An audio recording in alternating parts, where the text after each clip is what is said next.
인으로부터 양심에 따라 숨김없이 사실대로 증언하겠다는 서약을 받기 위한 것입니다. 만약 증인이 정당한 이유 없이 선서를 거부하거나 허위의 증언을 한 때 또는 증언 중 모욕적 언행 등으로 국회의 권위를 훼손한 때에는 국회에서의 증언 감정 등에 관한 법률에 따라 고발될 수 있음을 알려드립니다. 선서 방법에 대하여 말씀드리겠습니다. 선서는 증인을 대표하여 이재명 증인께서 발언대로 나와 해주시고 다른 증인들께서는 제자리에서 일어나 오른손을 들어주시기 바랍니다. 그러면 이재명 증인께서는 발언대로 나와 선서를 하시고 선서가 끝나면 선서문을 위원장에게 제출해 주시기 바랍니다.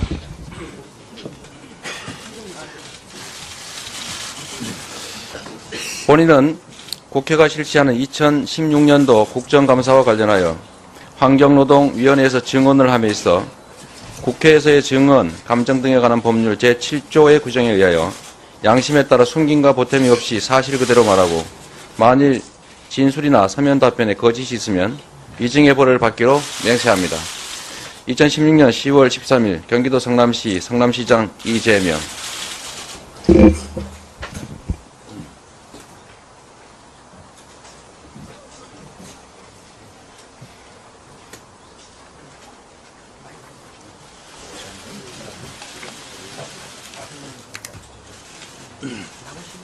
모두 자리에 앉아주십시오.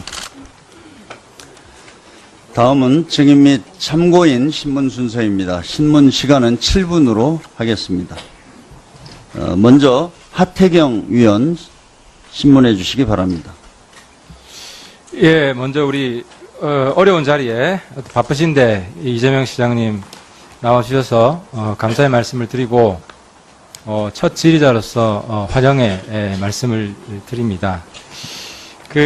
이 시장님한테 뭐 질의할 분이 몇 분 있는 것 같아서 저는 이 시장님 포부도 크시고 해서 노동 현안 몇 가지만 환노에 오셨으니까 여쭤보도록 하겠습니다.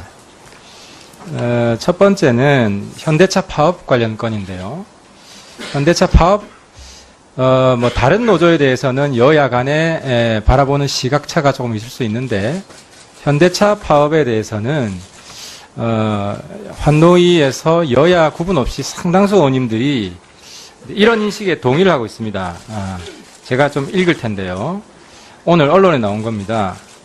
이미 기본적 소득 수준이 높은 현대차 노조가 이번에 또 임금 인상 관련 쟁점으로 파업에 들어갔는데 이는 결국 나라 전체로 보면 노동시장의 왜곡된 양극화를 심화시킬 수 있다는 점에서 우려스럽다 하는 인식을 가지고 있습니다. 그래서 평소에 뭐 쓴소리를 시원시원하게 하셔서 뭐 우리 인기도 좋은 이재명 시장님께서 현대차 파업 문제에 대해서 한 말씀 좀 해주십시오. 네. 일단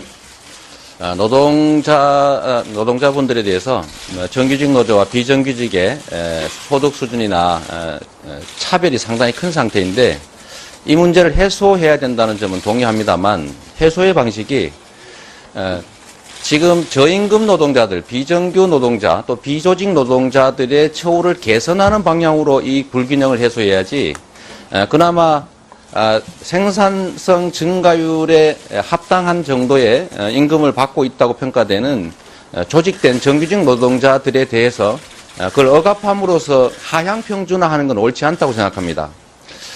두 번째 제가 한 말씀을 드린다면 우리나라가 97년 IMF 이후에 경제 성장의 목들이 노동 쪽은 거의 정체되고 대부분 다 기업 쪽으로 다 환류됐기 때문에 지나치게 소득이 집중이 되고 그 결과로 결국은 경제 성장이 멈추는 또는 뭐 매우 약해지는 낮아지는 그런 현상까지 오고 있기 때문에 저는 대기업 정규직 노조에 대한 압박의 방식이 아니라 중소기업 비정규직 또는 비조직 노동자들에 대해서 조직 역량을 좀 강화시켜주고 배분을 좀 확대하는 방식으로 해결하는 게 좋다. 같으셔서 그 정도로 하시고요. 근데 제가 대기업 뭐 전반에 대해서 여쭤본 건 아니고 네. 현대차 같은 경우는 많이 알려져 있지만 네. 대기업 중에서도 금수저 노조입니다. 연봉 평균 1억이 되고 네. 좀 전에 생산성에 대해서 말씀하셨는데 미국 그 알리바마에 있는 똑같은 기종의 차를 미국 노동자들은 지금 현대차 노조에 비해서 거의 절반 정도로 생산하고 있다. 이렇게 보면 상당히 우리 현대차 노조는 방금 말씀하시는 그런 일반 노조 수준을 뛰어넘는다. 그럼에도 불구하고 현대차 노조는 충분히 지금 뭐 일한 대로 대접받고 있다. 별 문제가 없다. 이렇게 보시는 겁니까? 저는 그렇게 생각합니다. 일단 알겠습니다. 한 가지만 더 여쭤보겠습니다. 지금 철도 파업이 있는데요. 네. 제가 아니, 잠깐만요. 좀 죄송한데, 지금 우리 이재명 시장을 저희가 부른 것은 청년수당 문제 맞습니다. 때문에 근데 불렀습니다. 같이 네네, 진행하겠습니다. 예. 그 철도 노동조합 규약을 보면 이런 내용이 있습니다. 그 해고 구속된 분에 대해서는 그 임금에 준하는 그 생계비를 지원한다. 그래서 한 연봉 6천 정도가 평균적으로 들어가고 있다는 걸 확인했고 지금 나와 있습니다. 그다음에 사전 구속 영장이 발부된 경우에는 수배 해제 시까지 피신 비용을 지급한다. 그래서 그 실제로 수배된 사람은 피신 비용을 지급합니다. 근데 제가 그전 시간에도 지적을 했는데 이건 범인 도피죄에 해당되는 거예요. 법상으로 수배된 사람이기 때문에. 그리고 비슷한 내용이 금속노조의 경우에도 포함되어 있습니다. 그래서 요 문제에 대해서도 뭐 이 자리에 나오셨으니까 한번 좀 쓴소리 한마디 해주시고 가시죠. 네. 뭐 그런 말씀 드릴 수 있는 기회를 주셔서 감사합니다. 노동자들이 유일한 힘이 이제 연대인데 연대와 단결이 유일한 힘인데 그 연대와 단결이 깨질 때 동료의 입장에서 지원하는 것 저는 당연하다고 생각합니다. 그건 헌법이 보장하는 것이고 그러나 그게 예를 들면 도피자금 지원이라고 해석할 것인지 도피자에 대한 생계 지원이라고 봐야 될지는 그건 평가의 문제인 것 같습니다. 뭐 저도 직업이 변호사이긴 하지만 과연 저 조항만 가지고 제가 다시 도피를 하는 거냐라고 도피자에 대한 생계 지원이 아니라 피신 비용을 지급한다고 되어 있습니다. 그러니까 저도 뭐 인도적인 지원은 해줄 수 있다고 봅니다. 동료들이 자발적으로. 근데 노조에서 자체 규약을 만들어서 피신 비용을 지급하는 건 명백한 실정법 위반이 좀 과하다고 생각하지 않으십니까? 저는 그 언어라고 하는 게 그냥 합리적으로 해석해야 될 몫이지 그냥 피신 비용이라고 하니까 도피 비용과 똑같이 지급하는 건 좀 옳지 않다고 생각하고 설마 저 규약이 우리 노동자들끼리 범죄 행위를 같이 하자 이런 뜻으로 쓴 건 아닐 거라고 생각합니다. 그 판단이야 판사나 검사가 하겠죠. 일단 알겠습니다. 그리고 금속노조에도 똑같이 피신에 필요한 교통비, 숙박비, 수배 해제 시까지 피신 비용을 지급한다고 나와 있습니다. 아마 명백히 그 내용이 나와 있고 아닙니다. 제가 볼 때는 네. 이 부분은 철도노조도 그렇고 금속노조도 그렇고 조직적 범죄에 해당한다고 보입니다. 저기도 보이시죠? 이번에 피신에 필요한 교통비, 숙박비. 그게 해석의 문제인데. 와서 쓴소리 한번 해주시고 가세요. 제가 이렇게 말씀드리겠습니다. 만약에 실제로 도피에. 명백한 걸 가지고 저렇게 또 계속 옹호를 하십니까? 변호사 출신이시잖아요. 잠깐만요. 그래도 제가 말할 기회를 주시고 하시면 좋겠습니다. 도피에 필요한 실제 비용을 보전해 주는 거라면 범죄 행위 맞습니다. 그러나 저게 아마도 정액으로 돼 있을 가능성이 높습니다. 정액으로. 근데 정액으로 되어 있는 것은 보조의 형식이지 구체적 특정 행위, 범죄 행위에 대한 비용 보전과 좀 다른 거예요. 알겠습니다. 마지막 질문. 그 청년수당 제가 내용을 봤습니다. 네. 봤는데 배당입니다. 그러니까 청년 배당 봤는데 어쨌든 청년한테 가장 필요한 건 취업이잖아요. 그잖아요. 취업이 저는 제일 중요하다고 보는데 청년 배당이 취업에 얼마만큼 효과를 냈는지 이 자리에서 한번 말씀 한번 해보십시오. 청년 수당과 배당을 숫자, 배자만 다르고 다 비슷하다 보니까 오해하시는 경향이 있는데 분명히 말씀드리지만 성남시의 청년 배당은 첫째, 취업을 지원하기 위해서가 아니라 청년의 보편적 복지 증진을 위한 것이다. 두 번째, 취업 역량 강화를 위한 것이다. 세 번째, 지역 경제 활성화라고 하는 세 가지 목적이 동시에 존재합니다. 네, 아니, 말하고 드릴게요. 네.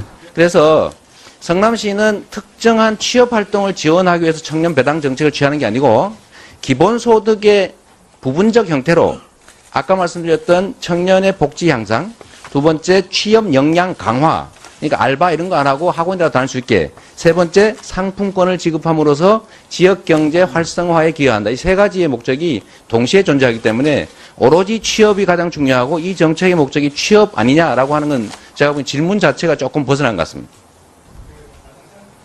네, 드리세요. 1분 드리세요. 그러니까 인식이 좀 차이가 있는 것 같은데요. 지금 우리 청년들한테 가장 절박한 과제는 취업이고 그리고 어떤 예산을 쓸 때, 그리고 청년에 해당하는 예산을 쓸 때 가장 절박한 문제에 조금이라도 기여하는 것이 저는 우선적으로 고려돼야 될 요인이라고 보고요. 근데 저는 좀 놀랐습니다. 취업과 전혀 관련 없는 정책이었다, 성남시의 청년 배당은. 어쨌든 제가 성남시 청년 배당 정책에 대해서 오늘 충분히 이해를 한 것 같습니다. 답변은 그 정도로 됐고요. 오늘 나와주셔서 감사합니다. 네. 일단 말씀, 정책이 하시고 싶은 말씀 있으면 하십시오. 네, 질문이시니까요. 첫째로는 청년에게 가장 중요한 것이 취업이다는 맞습니다. 그러나 청년에게 유일한 필요한 것이 취업이다는 아닙니다. 청년에게 가장 중요한 것은 역량을 강화해서 특정한 기업에 취업하는 것보다는 어떤 상황, 현대 산업사회가 요구하는 기업의 수요에 맞는 역량을 가지는 게 더 중요합니다. 그래서 교육도 하고 직업훈련도 받는 거죠. 취업 자체를 지원하는 사업들은 사실 지방자치단체 차원에서 중앙정부도 1년에 2조 원씩 투자해서 하지만 실제로 성과가 별로 없지 않습니까? 냉정하게. 그런 상태에서 어떤 정책 결정 권한도 없고 입법 권한도 사실 없고 산업, 경제, 노동 구조에 대한 어떤 영향력을 크게 행사하기도 어려운 지방자치단체에서 취업에 지원을 할 수 없는 정책이니까 하지 말라라는 취지로 하면 잘못된 거죠. 일자리를 만들 수 없으면 이 정책을 하지 말아야 된다. 옳지 않다. 청년에게 필요한 것은 취업이기도 하지만 알바 시간을 줄이고 우리가 사회로부터 이렇게 보호받고 있구나, 관심받고 있구나, 버려지지 않았구나. 대한민국이 헬조선이 아니라 나를 그래도 위해 주는 곳 아니겠느냐라는 생각을 하도록 소속감을 갖게 하는 것도 중요한 일이다.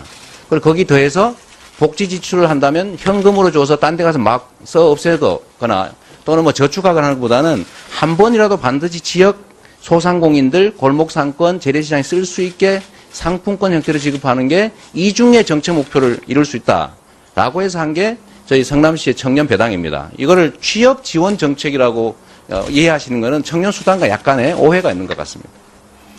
네, 그러면 하태경 의원의 질의는 마치도록 하겠습니다.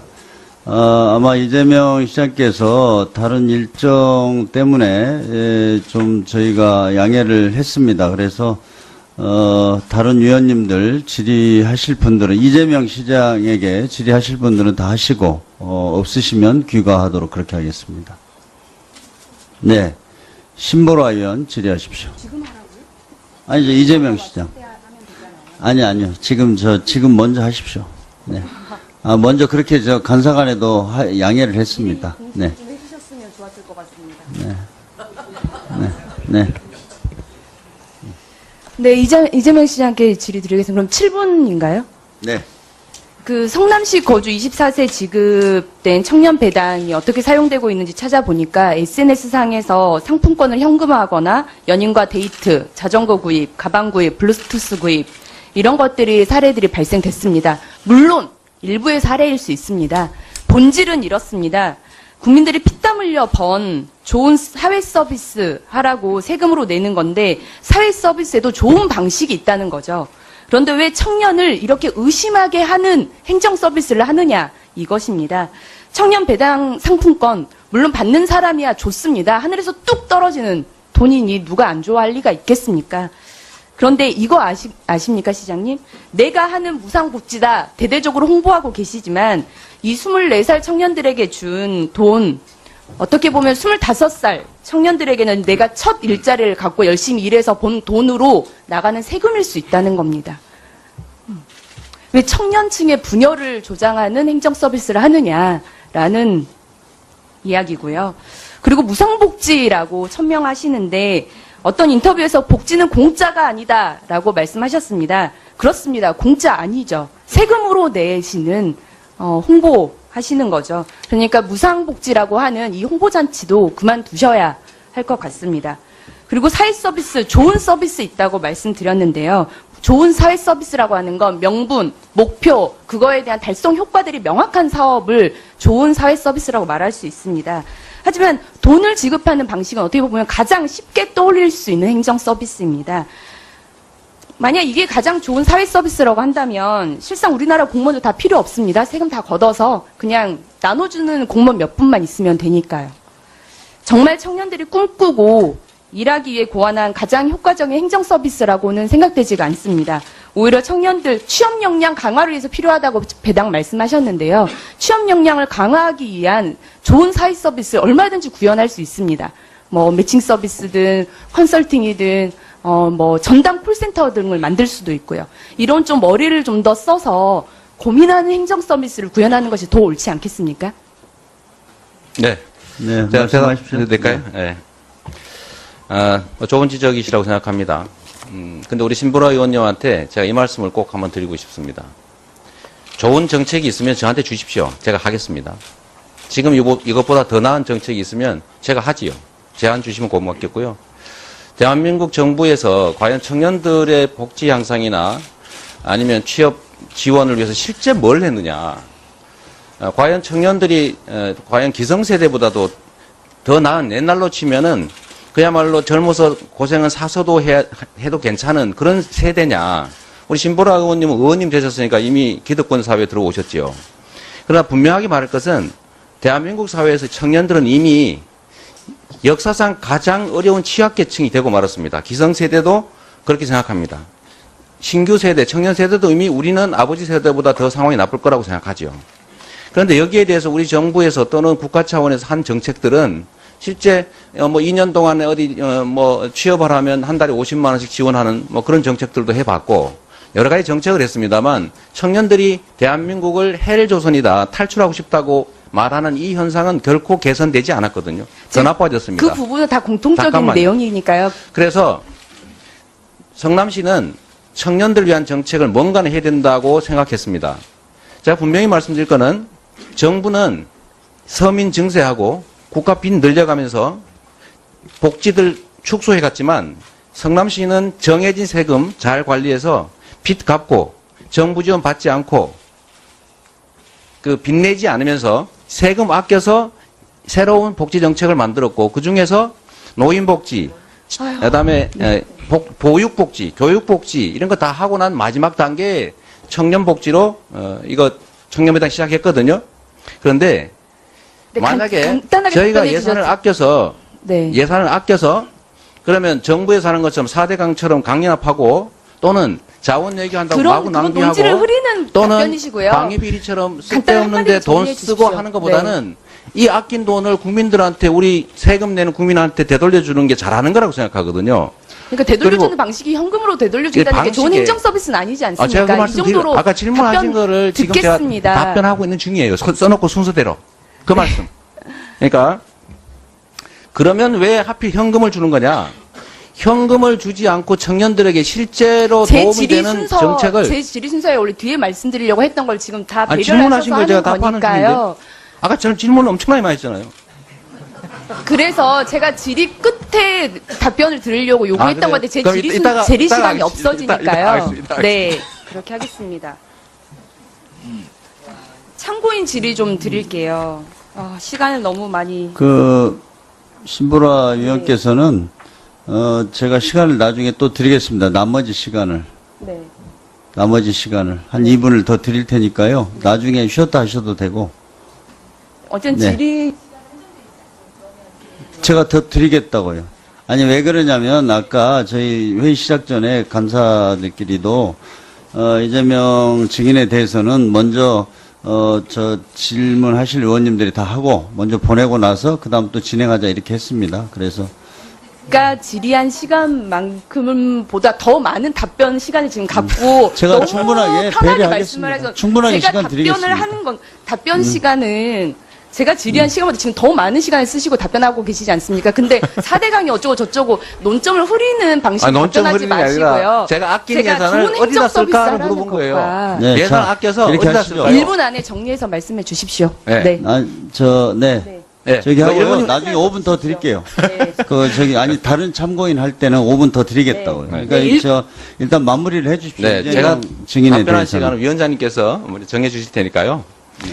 그래서 아까 말씀드리면 그러면 시는 자치단체들은 세금을 자체적으로 책정할 권한도 없는데 이미 정해진 예산을 가지고 최대한 아껴서 어디다 쓸 것이냐 결정하지 않습니까? 그러면 저희가 예산을 많이 아껴서 빚 갚고 그다음에 여력이 생겨서 그걸 이런저런 복지하다가 또 더 아껴서 또 여력을 만들었으면 그거를 그러면 과거로 되돌아가서 토목공사나 쓸데없는 예산 낭비하라고 권장할 수는 없지 않습니까?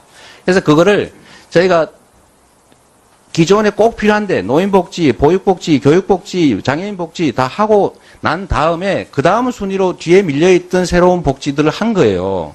청년도 마찬가지란 말이죠. 우리가 성남시가 지출하는 복지 예산 약 6천억 가까이 중에서 노인복지는 30 몇 프로 되지만 사실 청년복지는 1%가 안 됩니다. 그런데 요거 해봤자 1% 겨우 넘어요. 그러니까 이거를 네.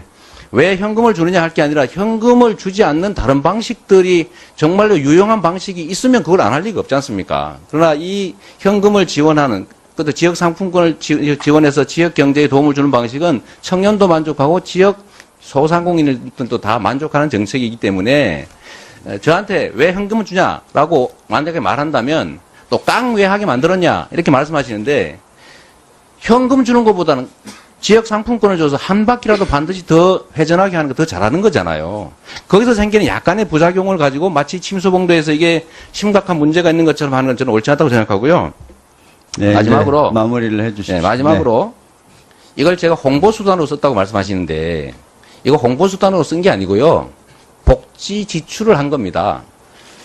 대체적으로 보면 국민한테 복지 많이 하면 국민 나태해진다 이런 생각하는 분 계시던데 복지를 늘리는 거는 헌법 34조 2항에서 정한 국가의 의무고 세금을 내는 국민의 권리죠.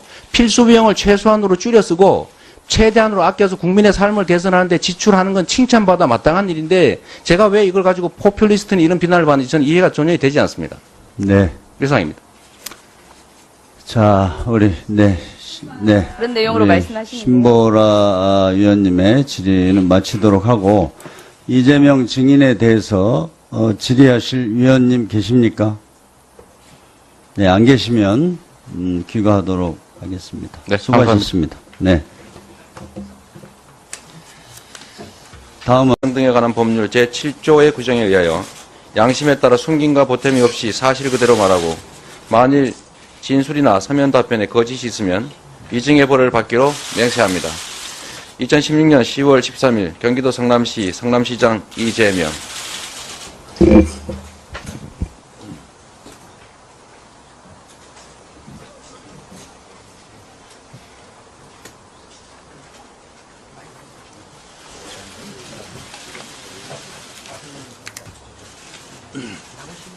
모두 자리에 앉아 주십시오. 다음은 증인 및 참고인 신문 순서입니다. 신문 시간은 7분으로 하겠습니다. 먼저 하태경 위원 신문해 주시기 바랍니다. 예, 먼저 우리 어려운 자리에 바쁘신데 이재명 시장님 나와주셔서 감사의 말씀을 드리고 첫 질의자로서 환영의 말씀을 드립니다. 그래서 파업 문제에 대해서 한 말씀 좀 해주십시오. 네. 일단 노동자분들에 대해서 정규직 노조와 비정규직의 소득 수준이나 차별이 상당히 큰 상태인데 이 문제를 해소해야 된다는 점은 동의합니다만 해소의 방식이 지금 저임금 노동자들, 비정규 노동자, 또 비조직 노동자들의 처우를 개선하는 방향으로 이 불균형을 해소해야지 그나마 생산성 증가율에 합당한 정도의 임금을 받고 있다고 평가되는 조직된 정규직 노동자들에 대해서 그걸 억압함으로써 하향 평준화하는 건 옳지 않다고 생각합니다. 두 번째 제가 한 말씀을 드린다면 우리나라가 97년 IMF 이후에 경제 성장의 목들이 노동 쪽은 거의 정체되고 대부분 다 기업 쪽으로 다 환류됐기 때문에 지나치게 소득이 집중이 되고 그 결과로 결국은 경제 성장이 멈추는 또는 뭐 매우 약해지는 낮아지는 그런 현상까지 오고 있기 때문에 저는 대기업 정규직 노조에 대한 압박의 방식이 아니라 중소기업 비정규직 또는 비조직 노동자들에 대해서 조직 역량을 좀 강화시켜주고 배분을 좀 확대하는 방식으로 해결하는 게 좋다. 같으셔서 그 정도로 하시고요. 근데 제가 대기업 전반에 대해서 여쭤본 건 아니고 네. 현대차 같은 경우는 많이 알려져 있지만 네. 대기업 중에서도 금수저 노조입니다. 연봉 평균 1억이 되고 네. 좀 전에 생산성에 대해서 말씀하셨는데 미국 그 알리바마에 있는 똑같은 기종의 차를 미국 노동자들은 지금 현대차 노조에 비해서 거의 절반 정도로 생산하고 있다. 이렇게 보면 상당히 우리 현대차 노조는 방금 말씀하시는 그런 일반 노조 수준을 뛰어넘는다. 그럼에도 불구하고 현대차 노조는 충분히 지금 뭐 일한 대로 대접받고 있다. 별 문제가 없다. 이렇게 보시는 겁니까? 저는 그렇게 생각합니다. 일단 알겠습니다. 인으로부터 양심에 따라 숨김없이 사실대로 증언하겠다는 서약을 받기 위한 것입니다. 만약 증인이 정당한 이유 없이 선서를 거부하거나 허위의 증언을 한 때 또는 증언 중 모욕적 언행 등으로 국회의 권위를 훼손한 때에는 국회에서의 증언 감정 등에 관한 법률에 따라 고발될 수 있음을 알려드립니다. 선서 방법에 대하여 말씀드리겠습니다. 선서는 증인을 대표하여 이재명 증인께서 발언대로 나와 해주시고 다른 증인들께서는 제자리에서 일어나 오른손을 들어주시기 바랍니다. 그러면 이재명 증인께서는 발언대로 나와 선서를 하시고 선서가 끝나면 선서문을 위원장에게 제출해 주시기 바랍니다.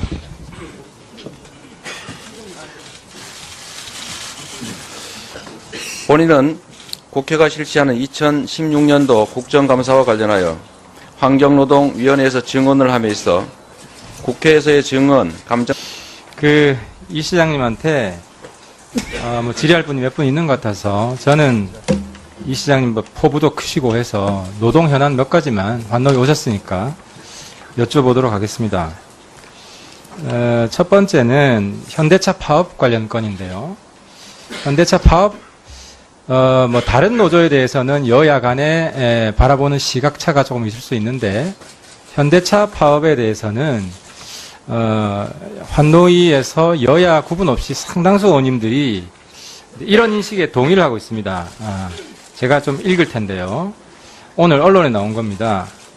이미 기본적 소득 수준이 높은 현대차 노조가 이번에 또 임금 인상 관련 쟁점으로 파업에 들어갔는데 이는 결국 나라 전체로 보면 노동시장의 왜곡된 양극화를 심화시킬 수 있다는 점에서 우려스럽다 하는 인식을 가지고 있습니다. 그래서 평소에 뭐 쓴소리를 시원시원하게 하셔서 뭐 우리 인기도 좋은 이재명 시장님께서 현대